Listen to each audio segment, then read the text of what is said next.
TCC's music department is wasting no time. We'll bring you more on what their department plans to do this semester. Plus, that is a family issue. That is a parental issue. A school district in Houston has new rules regarding students struggling with their gender identity. Good afternoon, and thank you so much for joining us on the NewsFeed at 4. I'm Isabel Price. And I'm Bronwyn Beasley. We start off this afternoon with Hurricane Idalia. It made landfall yesterday as a Category 3 hurricane near Keaton Beach, Florida. The National Hurricane Center said it had a maximum sustained winds of 125 miles per hour with even higher gusts. Idalia is now the strongest storm to make landfall in Florida's Big Bend region in the last 125 years. The storm surge is already setting records in Cedar Key, East Bay, Tampa, Clearwater Beach, and St. Petersburg. More than 232,000 Floridians are already without power. Florida Governor Ron DeSantis has issued an emergency declaration for 49 of the state's 67 counties. With almost 2 weeks completed in this fall semester, the music department wasted little time in preparing for their first performance. 4 instructors were showcased, including music coordinator Gerald Ringy. Music professor William Waldrop explains that was only the beginning of what looks to be a very busy semester. Last Friday in particular was a special recital because we had a guest ensemble, the Metroplex Clarinet Quartet, playing a little recital for us. And in the past few summers, we've had a very successful summer focus program on composing music for chamber ensembles. We always partner with a professional ensemble, and students, those among our ranks and from other institutions and really even around the state, come in to participate in this rather intensive compositional experience in which they're able to write a piece of music, edit that music, work with the ensemble, and ultimately premiere a brand new piece of music all within the summer. This summer was especially successful in that we had about 14 pieces written, so many so that we had to actually have 2 recitals, the first of which was Friday, and the next will be on September 8th. We have a number of large ensembles and small ensembles, orchestra, band, choir, guitar ensemble, and all of those groups have performances throughout the term. Some particular ones to keep an eye on would be towards the end of our term in November, leading into finals. All of our major ensembles are going to be having a concert, culminating with perhaps the biggest one being our holiday concert on December 4th, in which we have most, if not all, of our large ensembles playing. We have a silent auction that raises a lot of money to send our students to the Texas Music Educators Association each spring in San Antonio. But almost all of the ensembles will be having some sort of concert or recital towards the end of the term. We have a great variety of students that want to do different things. A lot of them do want to become educators, choir directors, band directors. Many of them want to be performers. A new rising area of interest is audio production. We're starting to see many more come through here that want to major in music but then transition into audio production. Some want to write music for a living, compose for movies, for video games, or even just, straight ahead classical composition. For more information on all campus events, log on to the TCC homepage. And a reminder, offices will be closed this Monday, September 4th, in observance of Labor Day. Normal business hours will resume Tuesday, September 5th at 8 a.m. And just in case you were wondering, the 2023 enrollment numbers have been published, with TCC ranking number 4 in Texas community colleges. Across all campuses, there are 43,000 students enrolled, but those numbers don't include students taking only online classes. Dallas College took the top spot.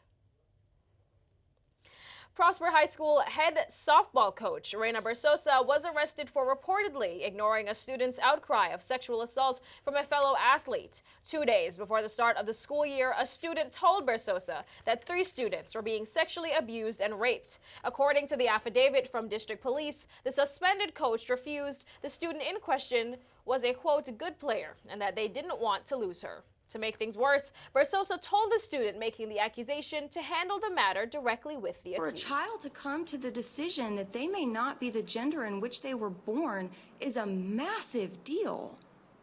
That's huge. And that is a family issue. That is a parental issue. The Katy ISD School Board approved a new policy requiring teachers to inform parents if students identify as transgender or non-binary. The policy also requires Katy ISD staff members to tell parents if students want to change their name or use different pronouns. The policy also allows the teachers to refuse a student request to be identified differently and bans teachers from sharing or teaching any information about gender fluidity. Parents who support the policy say they need to know this information about their kids, while those who oppose the policy say schools should be a safe space for kids experiencing gender identity issues. And staying on this topic, we do have some breaking news. Just hours ago, the Texas Supreme Court struck down a state district judge who issued an order blocking a new law forbidding gender-affirming care for minors, claiming it was unconstitutional. With this new ruling from the Supreme Court, the new law will take effect tomorrow as planned. It will prohibit most minors from receiving treatments like puberty blockers and hormone therapy. The High Court did not address whether or not the ban is unconstitutional, and a full hearing is expected. The NewsFeed at 4 will be right back, but here's some more footage from last week's composer performance.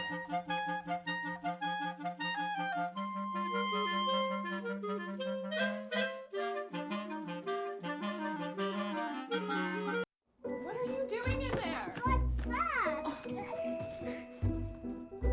I wouldn't do that. What are you doing? What are you looking for?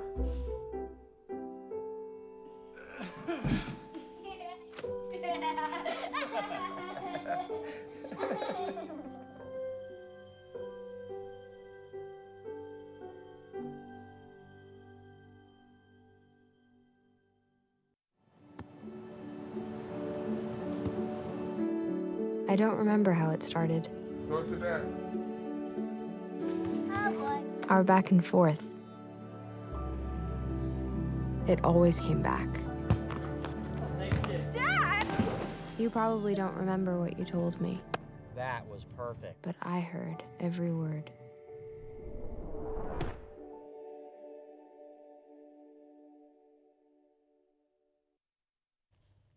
New efforts are underway in California to stop agricultural land from being bought up by big businesses. Here's Marley Ginter with more. California lawmakers taking a close look at the secretive land purchases near Travis Air Force Base in Solano County. Phones at my office have been ringing off the hook. State Senator Bill Dodd represents communities around the air base. It is job one to protect the land around there from encroachment. A group known as Flannery Associates has bought up more than 50,000 acres of farmland nearby. Flannery Associates is now surrounded, three sides, 75%. Now news reports have unveiled some of the group's wealthy investors. The names are very prominent names in Silicon Valley. They include venture capital billionaires and even the widow of Apple co-founder Steve Jobs. Flannery Associates is using secrecy, bullying, and mobster tactics to force generational farm families to sell. That's prompting lawmakers to consider new efforts to prevent these types of anonymous land grabs. What happens if a hostile actor purchases the land and we don't know what they want to use that land for? So what are the proposals being considered to protect farmland? Ideas include more disclosure of ag land purchases, prohibiting foreign ownership of farms, and new tax credits and conservation easements to help growers. This will help keep agricultural land in production while preserving the rural ag economy. A survey indicates Flannery is considering a futuristic new city on the farmland, but others say that threatens the future of the airbase. Travis Air Force Base cannot operate surrounded by skyscrapers, wind turbines, tract homes, right up to the fence line. No military base can. A University of North Carolina at Chapel Hill doctoral student was taken into custody Monday afternoon in connection to the fatal shooting of a UNC faculty member. Julian Grace has reactions from fellow students. 6 hours after the shooting, we found a freshman with a single candle in hand. It's just the tradition of my family, when someone dies, we light a candle. This was the scene just 6 days into the school year. Students scurried out with their hands in the air, guarded by officers. It started around 1 in the afternoon. Shots were fired. in the Cotto Labs along South Road, and the shooter was on the run. What happened next, the campus went into a 3-hour lockdown, and we started getting these images of students and staff barricading themselves in classrooms and some even climbing out of windows. During that time, police released this picture of doctoral student turned suspect, Tyler Chi. At 2:40, investigators found Chi 2 miles away on Williams Circle and took him into custody, which surprised one of his former classmates. I would have never guessed that he would be the kind of person who could possibly be capable of this kind of thing. Why is that? When I was in meetings with him, he was always very quiet. Then in the 5 o'clock hour, University Chancellor Kevin Guskowitz held a news conference sharing a UNC faculty member died in the shooting.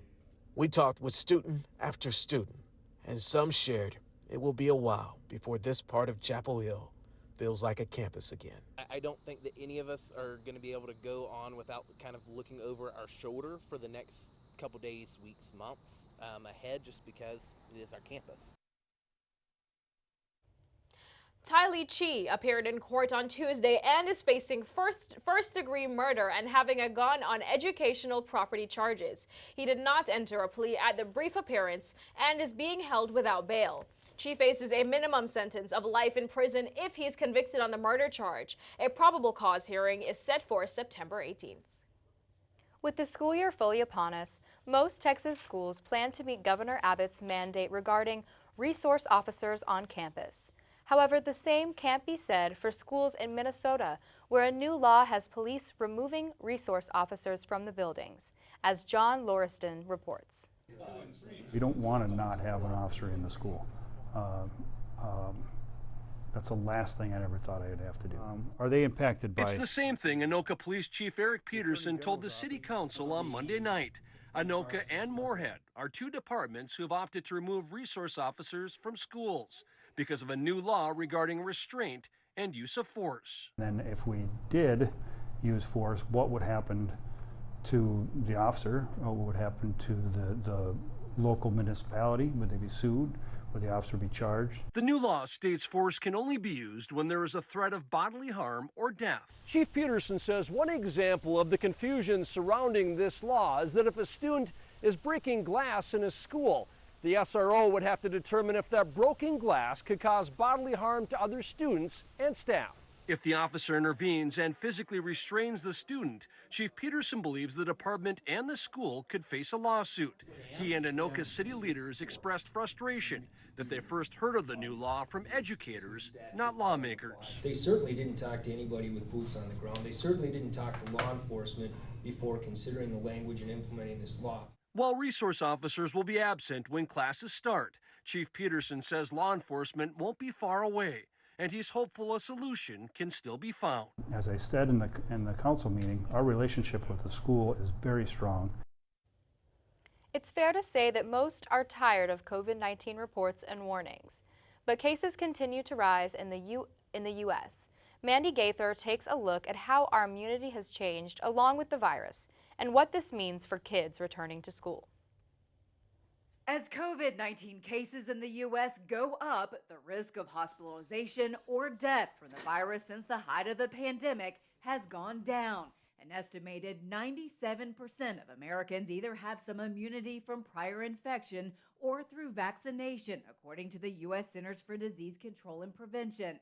Still, new infections are happening every day and may be driven by people heading indoors and schools being back in session. And that is usually what kicks off respiratory virus season. And that's where we are right now. Health experts say the danger from COVID-19 is still there. CDC data shows about a 22% uptick in hospitalizations and deaths in the most recent week of data. Still, that's lower than in years past, and it's a large jump because cases were low before the uptick. But the threat of new variants remains. Scientists are keeping an eye on BA 2.86, which has been picked up in very low levels of U.S. wastewater, to see if it's more infectious or if it causes more severe disease. There are several mutations which make it a candidate to watch for these things. CDC advisors are expected to meet September 12th to discuss whether to recommend an updated COVID-19 booster. What we anticipate is that the people that will be on the list encouraged to get it will be people who are older, people who are immunocompromised. Those will be the people that should be first in line to get it. And then we'll learn from CDC who's next on the list. For Health Minute, I'm Andy Gaither. Coming up next, American Airlines are being forced to pay up after the constant flight delays over the summer break. Plus, Victor will have your weekend forecast. Next.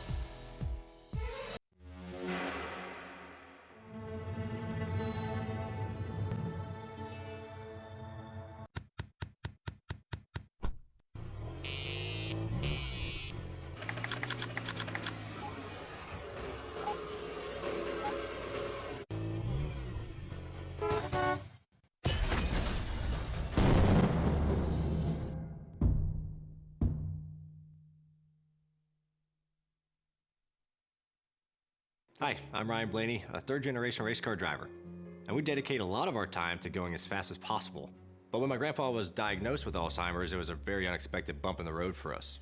It's important to notice if older family members are acting differently, experiencing problems with their memory, or having trouble with routine tasks. Early detection of Alzheimer's can give your family time to explore support services, make a plan for the future, and access available treatments. If you or your family are noticing changes, it could be Alzheimer's. Talk about seeing a doctor together. Man, it's lonely. Like, going through life lonely. There is the therapeutic aspect of music, just expressing how you feel. I'm going to talk to Howie about his feelings, make it into a song.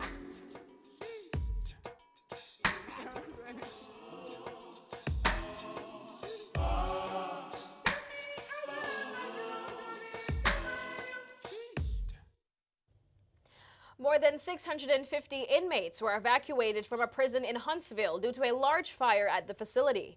Fire crews from multiple agencies were able to get the fire under control. Authorities say the inmates were taken to a secure location in the facility and, if needed, they will be transferred to other units in the state. No injuries have been reported, and the cause of fire has not yet been determined.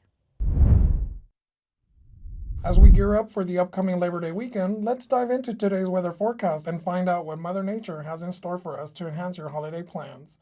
Current conditions, sunny and clear skies with a toasty 95 degrees and expecting a high near of 97 degrees, with current winds gusting from 5 up to 10 miles per hour. Dry and occasionally breezy conditions will maintain across north and central Texas as we end the week and move into the weekend. If you're planning to grill this weekend, be advised. The National Weather Service has issued an elevated fire threat for our area. Take all necessary precautions to practice safe grilling when cooking your yummy burgers and hot dogs over this holiday weekend. Average temperatures to our nearby cities maintain in the mid and high 90s.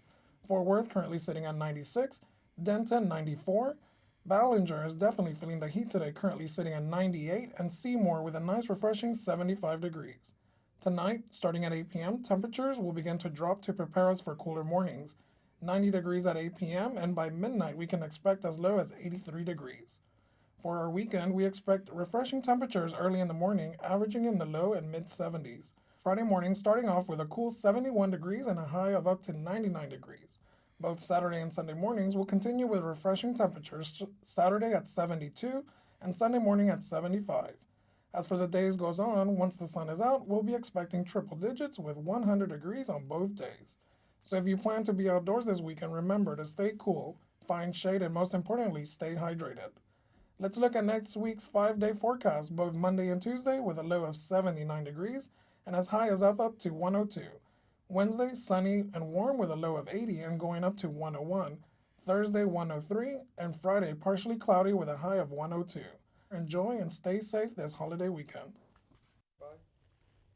A group of children in Massachusetts made a startling discovery at summer camp. Last week, they found human remains along the Connecticut River in Franklin County. An investigation is now underway, and the medical examiner is working to identify the remains.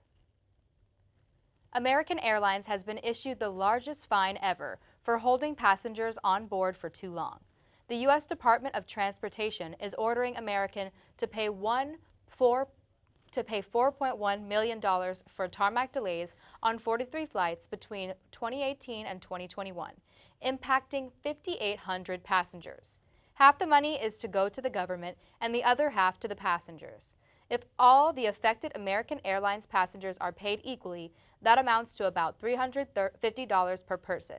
In a statement, American promises it has invested in technology to help prevent such instances in the future. The NFL season starts a week from today, but this week, Jerry and Dak are sounding off on the recent quarterback trade. Timeline Sports is next. My name is Teresa Barber. I was in the United States Navy, and I served overseas in the Middle East and Africa. Early on in my career, I had a commander that taught our suicide prevention training on a Friday afternoon, and the very next day, he took his own life. 90% of suicide attempts involving a gun are fatal. You don't know how much somebody can hide what's going on inside their head. Store your guns securely. Help stop suicide.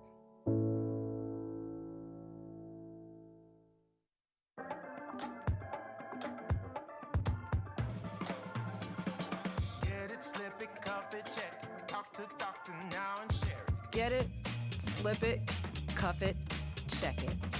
High blood pressure silently affects millions of Americans. Staying on top of your blood pressure is as simple as these 4 easy steps. Self-monitoring is power. Visit manageyourbp.org to learn more.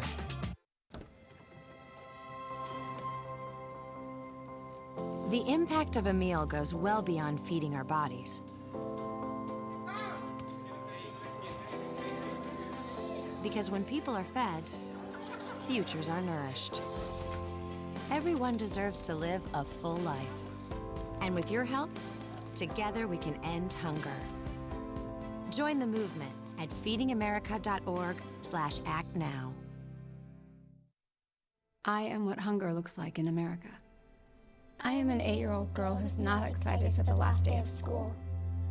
Because this may be the last time I'll have lunch. Till September. I am a single father of 2 who works 3 part-time jobs, and that's still not enough to put food on the table. I was created by artificial intelligence from faces of the 1 in 8 Americans who struggle with hunger.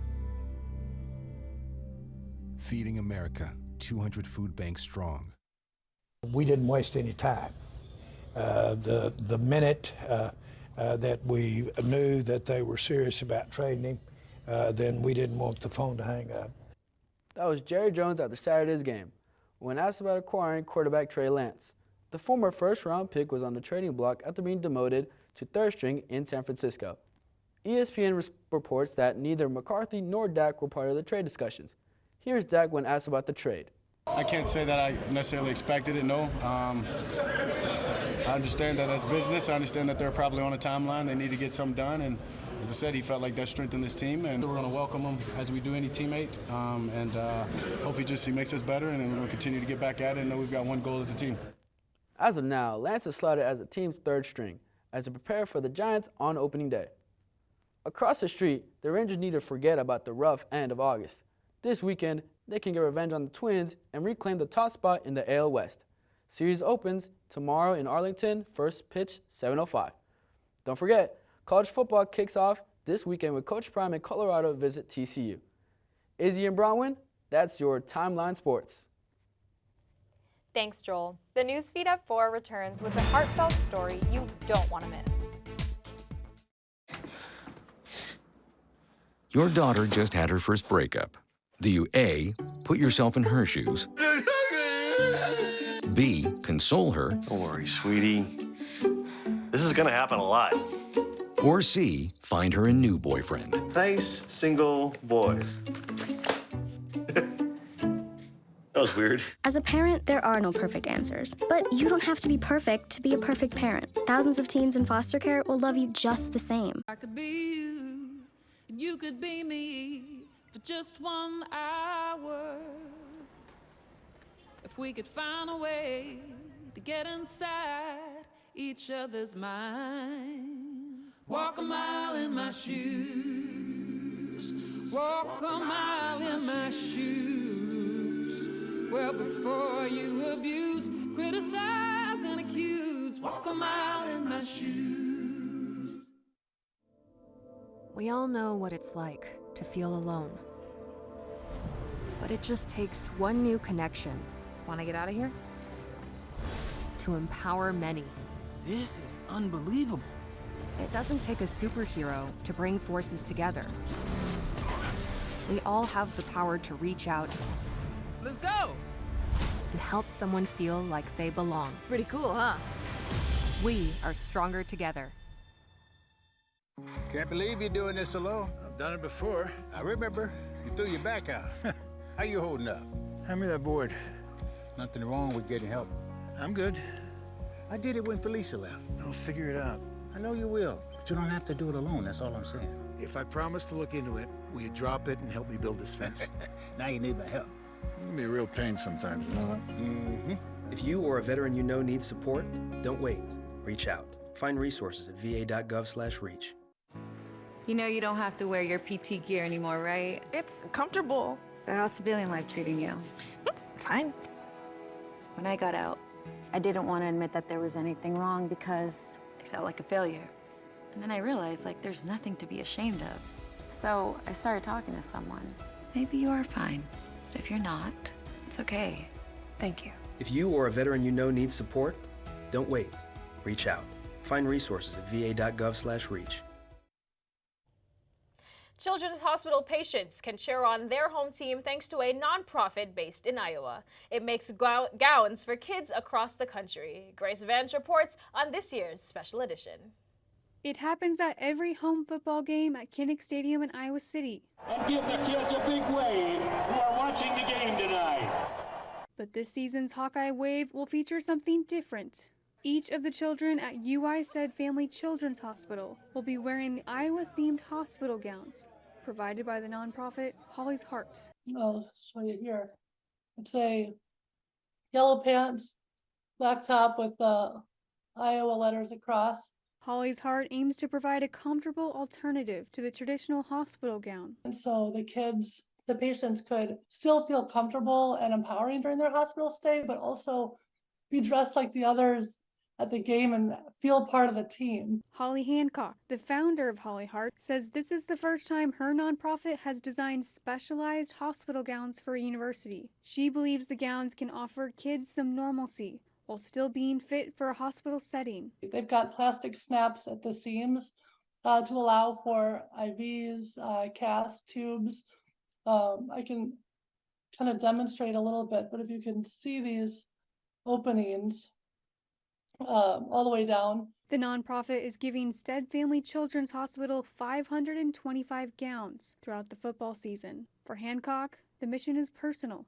I was born with a congenital heart defect called HLHS, which in layman's terms means half a heart. And one thing that I remembered from my hospital stays is that I did not like wearing the hospital gown at all. It was cold and bulky, and it just honestly made me feel even more like this sick kid. She created her nonprofit in 2021, offering her hospital gowns in superhero and princess designs. She's based in Texas, but says she's heard from parents across the country about how much the gowns mean to their kids. This opportunity really allows patients to just feel part of something that is normal and special, and allows them to not focus on the challenges that they're dealing with, even if it's just for a minute.